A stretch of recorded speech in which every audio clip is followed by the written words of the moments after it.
Changes are coming to the 2025 grid of the World Endurance Championship, and before the season gets underway, there's a lot to discuss. From an entirely new car manufacturer to a new hypercar from an iconic brand, these are 10 changes that you need to know regarding the 2025 grid of the World Endurance Championship. Number 1. The Aston Martin Valkyrie is finally here. The Qatar 1812km marks the highly anticipated debut of the new Valkyrie AMR LMH, as the car will join for every event in the WEC this season. Since the program was confirmed back in 2023, we have been waiting for this day to come, and across the hypercar field, this will be the only new addition to the prototype grid in 2025. During the first race and across all 2025 events in the championship, you'll be seeing 2 of these beautiful Valkyrie AMR LMH cars racing around the track, and they'll definitely produce a wonderful sound as well, as the car utilizes a Cosworth 6.5-liter naturally aspirated V12 engine. And keep in mind that this will be the only car on the 2025 grid this year that doesn't have a hybrid component. At the Lusail International Circuit in Qatar, the 007 Aston Martin from the Heart of Racing team will be piloted by Harry Tincknell, Tom Gamble, and Ross Gunn, while the 009 car from the same team will be driven by Alex Riberas, Marco Sorensen, and Roman DeAngelis. Number 2. The Iron Dames are back with Porsche. Another change this season is one that affects the LMGT3 field, as the Iron Dames team have made the switch from running a Lamborghini Huracan to returning to a manufacturer that has brought them a lot of success in the past.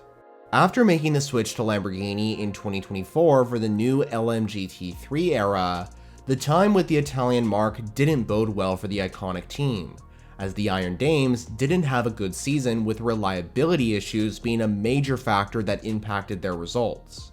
For example, a water pump issue during the 6 hours of Sao Paulo forced the entry to retire from the race, which was unfortunate because their number 85 Lamborghini was in contention for the win of the class. But now they are back with Porsche for what they hope will bring them success in 2025, as after all, the Iron Dames' first and last win to date came during their last appearance running a Porsche in the WEC, when their car took victory at the 8 Hours of Bahrain in 2023, during the last race in the LMGTE AM era.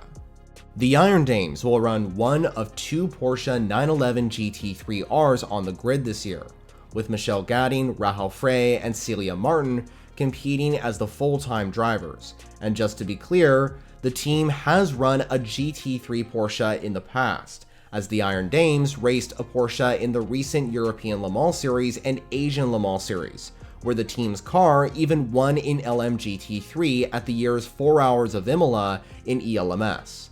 And the team also raced a GT3 Porsche at the most recent Rolex 24 Daytona in the IMSA WeatherTech Sports Car Championship. Number 3. Mercedes enters the WEC.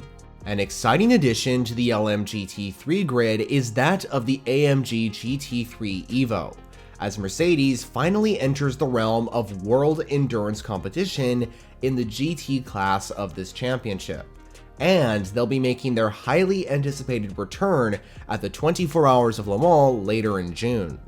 So I just talked about the Iron Dames, but let's talk about the larger brand of Iron Lynx, as the team are partnering with Mercedes to enter the LMGT3 category and race for victories.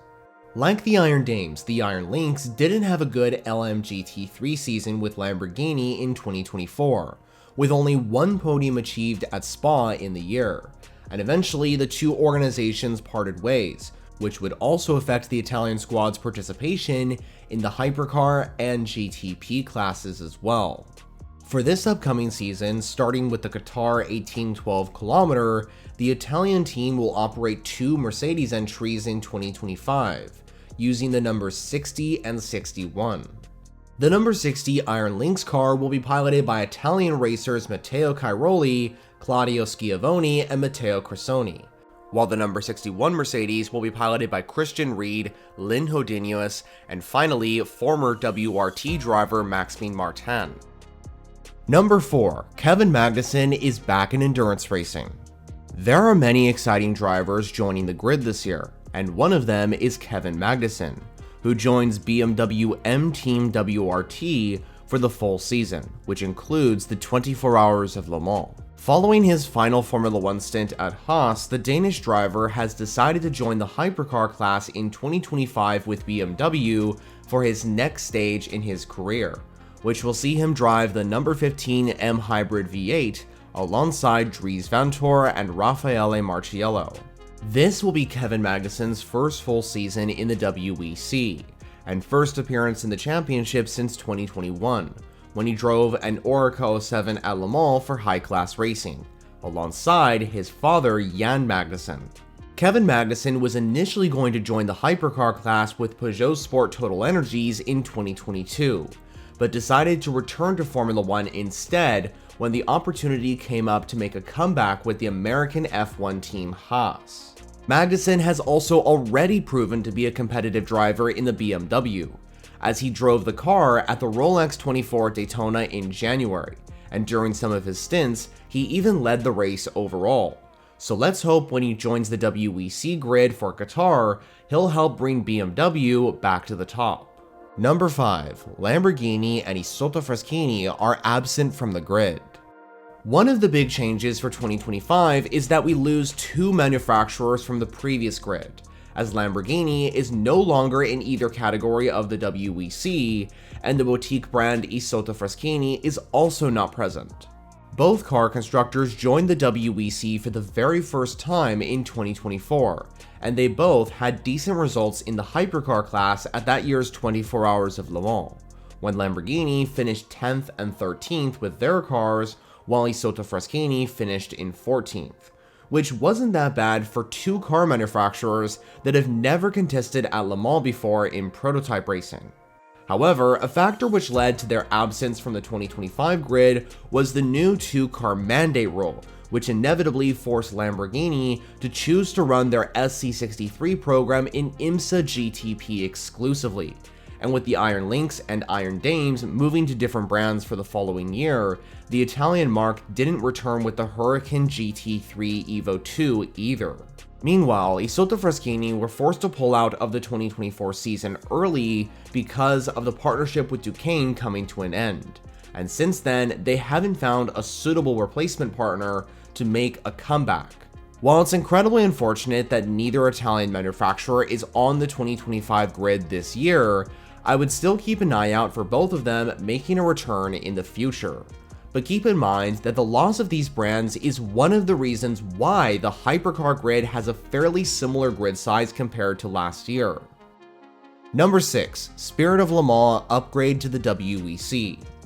One team that's entirely new to the grid this year is Spirit of Le Mans, who enter the LMGT3 category and the WEC for the very first time in 2025. The team will be running a single Aston Martin Vantage GT3 Evo in the GT category this year, and it will be badged as the number 10 car, with Derek de Boer, Valentin Esclat, and Eduardo Barrichello as the 3 drivers that the squad has picked. And it's important to keep in mind that Eduardo is the son of multiple F1 race winner Rubens Barrichello. So in fact, this means that we have both the sons of an iconic F1 driver pairing on the WEC grid, as Michael Schumacher's son Mick Schumacher is back in the hypercar class with Alpine. Back to Spirit of Le Mans though, and it's important to keep in mind that this team's entry will be the subsequent replacement for D-Station's entered Aston Martin, which competed in the previous year. As for 2025, the Japanese-based team have decided to focus their attention on the Super GT Championship. Spirit of Le Mans is a team that comes over from the European Le Mans Series and Le Mans Cup grids, where they've been running in the GT and LMP3 classes. And in fact, they have already won the GT category championship of the Le Mans Cup back in 2023. The French team is also already familiar with the Aston Martin GT3, as they've been running the car in recent rounds of the ELMS championship. So I'm confident that they'll make a great addition to the WEC grid this year. Number 7. Major driver changes in the hypercar class. So in a previous segment, I already mentioned Kevin Magnussen, but there are actually a few other names joining the grid for the very first time, or making some moves amongst teams in 2025. As I pointed out at the start of this video, Tom Gamble, Ross Gunn, Alex Riberas, Marco Sorensen, and finally Roman DeAngelis will be joining Aston Martin, and in fact, they are brand new drivers to the hypercar grid. The only driver included in the Heart of Racing lineup who has raced in the class before is Harry Tincknell, who used to compete in the number 99 Proton Porsche.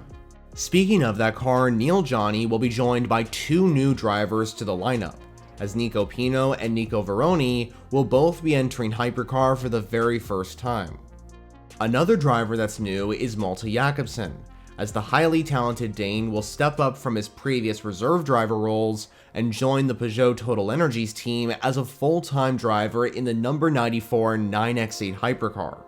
For the driver changes this season in hypercar, there is Frederick Makovicky, who's joining Alpine from Porsche, and in his place will be Julian Andlauer, who is joining the factory Porsche Penske Motorsport squad in the number 5 car. Meanwhile, all drivers listed on screen, including Sebastian Bourdais, Earl Bamber, and Alex Lynn, will join Hertz Team Jota as full-time drivers in the Cadillac entries. And same goes for Jules Gounon, who moves from a reserve driver to a full-time driver in the Alpine A424. Finally, there's Phil Hansen, who moves from Hertz Team Jota to join AF Corsa to race the number 83 customer AF Corsa Ferrari. Number 8, the partnership between Cadillac and Hertz Team Jota begins. One of the major changes from last season to this season is that Hertz Team Jota was confirmed as the replacement for Chip Ganassi Racing to run the factory Cadillac V Series R entries in the WEC and at the 24 Hours of Le Mans.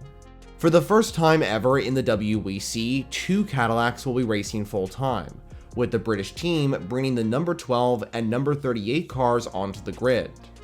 In a previous video I mentioned that Cadillac have the best chance out of all the manufacturers to fight for wins against the top 3 manufacturers of Toyota, Ferrari, and Porsche. And I reiterate that statement here, as I believe Hertz Team Jota will bring Cadillac to the top step of the overall podium this season. Number 9, only 2 privateer entries are on the grid. This ties in perfectly with my last segment, because with Hertz Team Jota switching to Cadillac, that means they gave up their customer role when they ran Porsche 963s, which therefore concludes that only 2 entries from customer teams will be racing this season.